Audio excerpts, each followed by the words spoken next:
Hello everybody, this is Minuchandra Mandal, teacher of English. In this video, we are going to know about the clause. Let us know what is called a clause. A clause is a group of words forming a part of a sentence having subject and predicate. Remember that clause is the subject and predicate combinations. And predicate always begins with verb. Therefore, we also can say that the combination of subject and verb is a clause. Let us go through this example. Sarita plucks flower every day. Here Sarita is the subject. Plucks flower every day is predicate. We know very well that predicate always begins with a verb. As there is one subject and one predicate, we call it is a clause. So there is only one clause in this sentence. The train is running late. The train is the subject. Is running late is predicate. Therefore, there is only one clause. Mr. Pradhan knows me very well and she likes me very much. In this sentence, we find two clauses. Mr. Pradhan knows me very well is one clause. As Mr. Pradhan is the subject, knows me very well is the predicate. Similarly, she likes me very much. She is the subject. Likes me very much is the predicate. As this sentence contains two subject and predicates, there are two clauses. Do you know where do I study? Here, do you know is one clause. Where do I study is another clause. Here, you is the subject. Know is the predicate or the verb. Therefore, this is one clause. Do I study means I do study. Here I the subject. Study is the verb. Therefore, this is another clause. And this sentence contains two clauses. And the second clause begins with the subordinate conjunction where. Let us go through the another example. This is the man whom I respect very much. This is the man is one clause. I respect very much is another clause. And the second clause begins with the subordinate conjunction whom. So this sentence contains two clauses. This is the place where I spent my childhood days. Here this is the place is one clause. Where I spent my childhood days is another clause. As I the subject spent my childhood days is the predicate. So this is one clause. This is the place, this is the subject, is the place is the predicate. So this is one clause. Therefore, this sentence contains two clauses. And the second clause begins with a subordinate conjunction where. So from these we are become clear that a clause is a part of a sentence having subject and predicate. The clauses can be classified into two parts. They are independent clause or principal clause and dependent clause. Let us know about the independent clause first. Independent clause is that clause which doesn't depend on any other clause for its complete meaning. Independent clause itself gives the complete meaning. Let us see these examples. It is raining heavily outside. This sentence contains one clause. As we know very well that clause is a part of a sentence having subject and predicate. Here it is the subject, is raining heavily outside is the predicate. Therefore, there is only one clause. And the sentence which contains only one clause will be independent clause itself. Because this clause gives complete meaning. It doesn't depend on any other clause. Similarly, Nick Vujicic is born as Tarso. Nick Vujicic is the subject. Is born as Tarso is the predicate. This sentence contains only one clause. And this clause also gives its complete meaning. Therefore, this is only independent clause. Whenever a sentence contains only one independent clause, that sentence will be called as simple sentence. So, the first two examples are simple sentences. I live at Koligam, but my friend lives at Ichhapura. If you study this example, we find there are two clauses. I live at Koligam, one clause, My friend live at each from each another class. Two classes are independent class, as these two classes doesn't depend on any other class. And those two independent classes are combined by the coordinating conjunction but. Whenever we find two or more independent clauses in any sentence combined with the coordinating conjunctions, we call it is a compound sentence. Remember that compound sentence always contains the independent clauses only. Ranjan studies at ZPHS Koligam and he likes his school. This sentence contains two clauses. One is Ranjan studies at ZPHS Koligam. Second one is he likes his school. And these two clauses gives complete meaning. These two clauses doesn't need the help of any clauses for its complete meaning. And these two clauses are combined with and therefore this is a compound sentence. And this sentence contains two independent clauses. My teacher loves me very much. I am a successful student. My teacher loves me very much gives clear sense, therefore this is an independent clause. I am a successful student, this also gives complete meaning, therefore this is also an independent clause.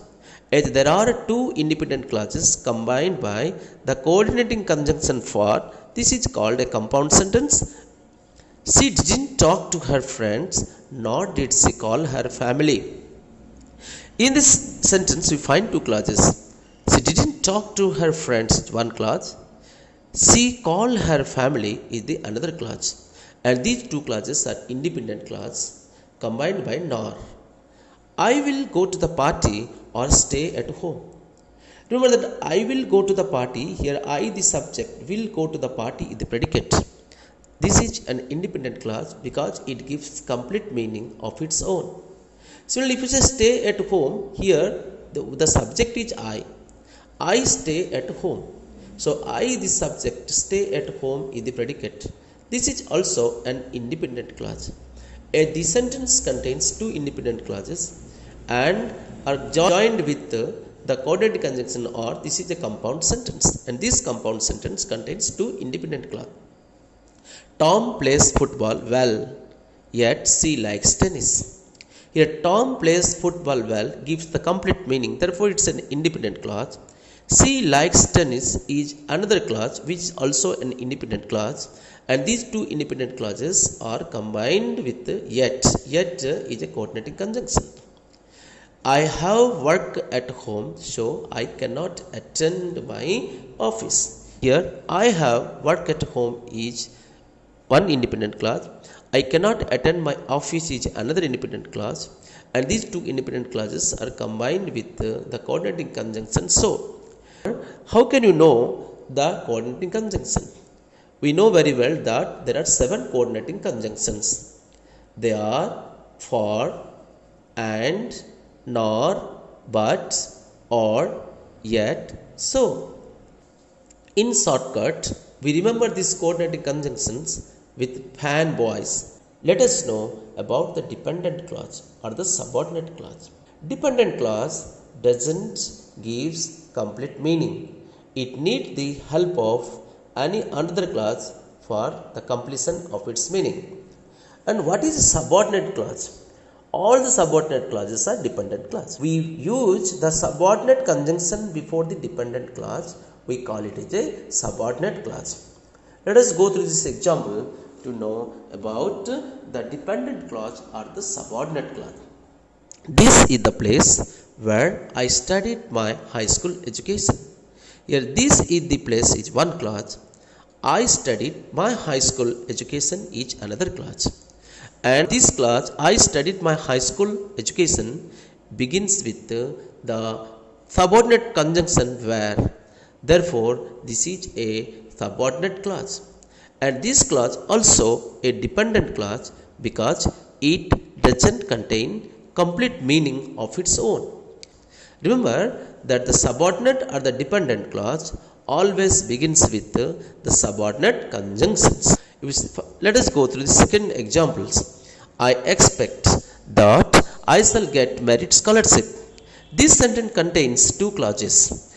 I expect is the independent clause because this clause gives the complete meaning.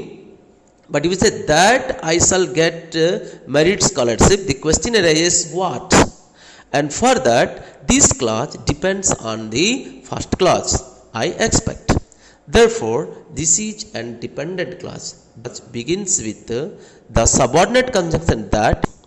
Remember that whenever we find one independent clause, at least one or more dependent clause in any sentence, we call that sentence as a complex sentence. So these sentences are complex sentences. Let us go through the third example. A man who has good character will be respected by all. This sentence contains two clauses. A man will be respected by all is one clause. Who has good character is another clause. Here a man will be respected by all is the main clause or the principal clause or the independent clause. But who has good character is the dependent clause because this clause depends on the main clause. And here the relative pronoun who or the subordinate conjunction who refers to the subject of the main clause. Therefore, there are two clauses, one is independent clause and one is dependent clause. Therefore, this is a complex sentence.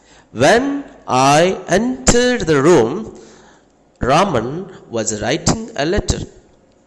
In this sentence, we find when I entered the room, here I the subject, entered the room is the predicate. Therefore, this is a clause. Raman was writing a letter is another clause. Here Raman was writing a letter gives clear meaning, it gives complete sense, therefore it's an independent clause. But when I entered the room is the dependent clause or the subordinate clause because it is begins with the subordinate conjunction when.